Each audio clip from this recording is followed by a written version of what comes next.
এই গরমে দই খেতে কার না ভালো লাগে? ফ্রিজে রেখে ঠান্ডা, ঠান্ডা দই, তাও আবার যদি হয় বাসায় বানানো দই তাহলে তো কোনো কথাই নেই। কিভাবে বাসায় অথেন্টিক ভাবে মিষ্টি দই বানাবেন সেটা আপনাদের সাথে শেয়ার। প্রথমেই আমি একটা কড়াইয়ে ২.৫ চামচ এরকম বড় গোল চামচ দিয়ে চিনি নিয়ে নিয়েছি। তারপর সেটাকে ক্যারামেল করে নিচ্ছি। আপনারা যে যেরকম মিষ্টি খেতে পছন্দ করেন সেই অনুযায়ী চিনিটা দিবেন।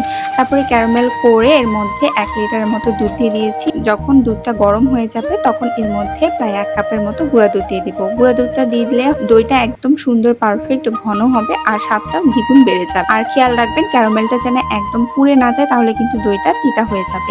প্রায় ১ লিটার দুধকে আমি জাল দিয়ে ১/২ লিটারে করে নিয়েছি। তারপরে এটাকে ঠান্ডা হতে দিব চুলার জাল অফ করে। দই বীজ হিসাবে আমি মিল্ক ভিটার দই বীজ ব্যবহার করছি।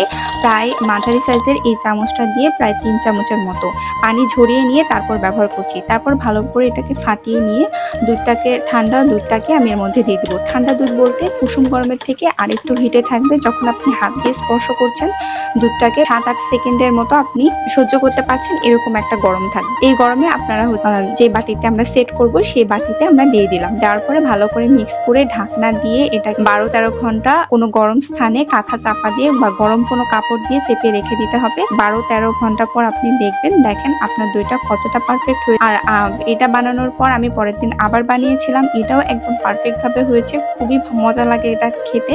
অবশ্যই বাসায় ট্রাই করে দেখবেন।